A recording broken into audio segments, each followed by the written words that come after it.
Você já pensou na importância da oralidade dentro da formação brasileira, da comunicação no Brasil?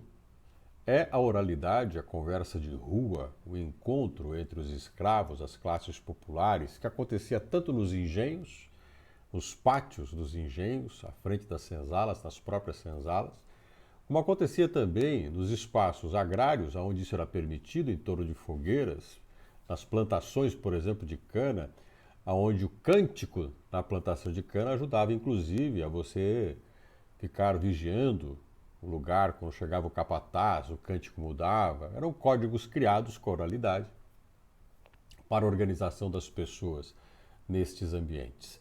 Nas cidades também. No Rio de Janeiro, por exemplo, você tinha um chafariz na Rua da Lava, que era o ponto de encontro de escravos que iam buscar água para seus senhores, que iam se refrescar, aqueles que se encontravam ali para saber o que corria de notícia na cidade, a fofoca. Comunicar, conversar com as pessoas, ouvir e falar. O chamado telefone sem fio, aquela mensagem que tinha muito de racionalidade, mas também tinha muito de fantasia. Por isso que aquilo que acontecia e caía na oralidade nem sempre se reproduzia de maneira fiel. Se construía cheio de princípios morais, de valores ideais, de fantasias pessoais. Não por acaso também os cânticos, as músicas, que eram reivindicações críticas, eram feitas nas ruas como uma expressão popular em torno dos fatos. Notícias que abalavam viravam quase sempre uma canção. Essa maneira de se comunicar no Brasil é persistente, é duradoura. Vem da colônia do século XVI até o século XIX numa constante, mesmo no século XX adentrou e hoje está presente. Podemos até dizer que essa forma de comunicação através da oralidade tão popular só foi concorrida, só foi dividida com outros meios quando você tem o rádio e depois a televisão. Aí as coisas mudaram.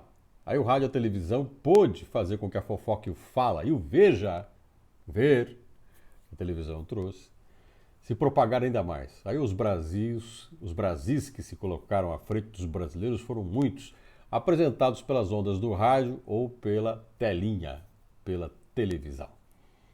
Mas esta oralidade persistiu, persiste. É aí que os brasileiros construíram muito de sua cultura, de seu simbolismo, de suas danças, a capoeira, por exemplo, o samba, os ritmos, a estética, a manipulação da oralidade, que identifica a regionalidade, mas também estabelece valores. Por isso que o cântico e a canção e a música no Brasil tem muito a ver com a regionalidade, com os lugares, com os encontros.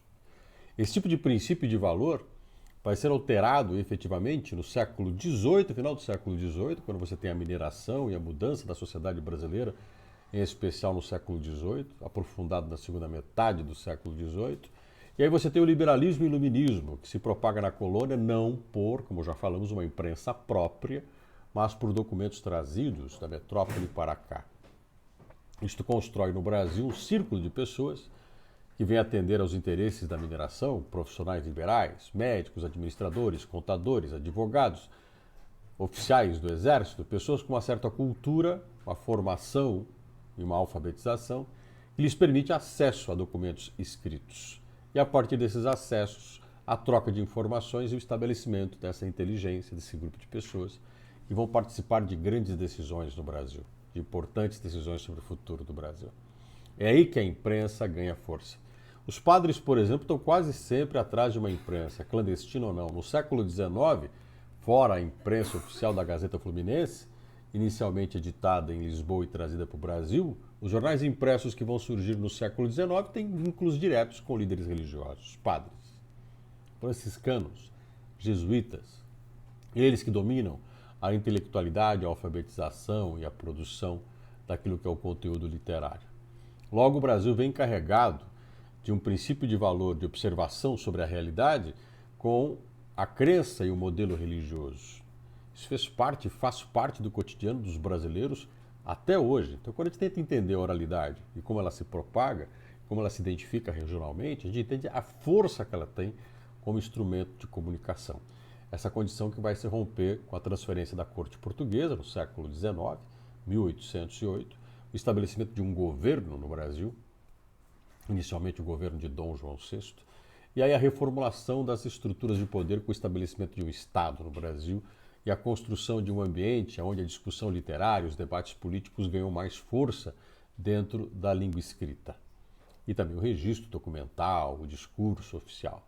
Mas o povo continuou sua jornada com a oralidade. Ela continuou seu caminho, construindo um Brasil e uma identificação, e um princípio e um valor que, se você for observar, é corrente ainda na atualidade. Essa forma de comunicação, os trejeitos, maneiras de comunicação, aquilo que se cultua, sem um registro escrito, mas com o documento oral, aquela reforma de preservação de valor que é passado de pai para filho, de mãe para filho, de mãe para filha, de pai para filho. Ou seja, as gerações vão transmitindo o valor e ele vai se perpetuando. Não podemos nunca reduzir a importância dessa oralidade. Mas ela deixa de ter o foco principal da vida cotidiana para os registros oficiais quando a língua escrita se consolida. Nunca teve efetivamente na prática nenhum tipo de registro. Não é à toa que a documentação sobre os escravos se foi e não se tem nenhum registro mais profundo da história do afro pelo afro. Mas a oralidade tem uma forte carga do elemento africano no dia a dia. Não só, principalmente pela quantidade de afros que vieram para o Brasil, 5 milhões é a soma total de africanos que vieram para todas as outras áreas coloniais da América, somados, não chegam nem perto do que é, ou chegam perto, mas não ultrapassam a quantidade do que foram os escravos que vieram para o Brasil, 5 milhões de africanos. O Brasil é afro, mas concentrado na região Nordeste, na região Sudeste. Em outras regiões, o elemento indígena foi importante nessa oralidade. Pega a cidade de São Paulo, nasceu dos índios, nasceu da formação dos padres jesuítas que convertiam e catequizavam os indígenas. Se criou um núcleo de desterrados em torno do colégio dos jesuítas que fundou São Paulo.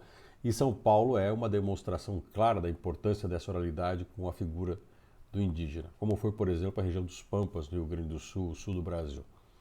Depois, com o século XVIII, o século XIX, com o café e a mudança da região sudeste, nós vamos ter outras presenças.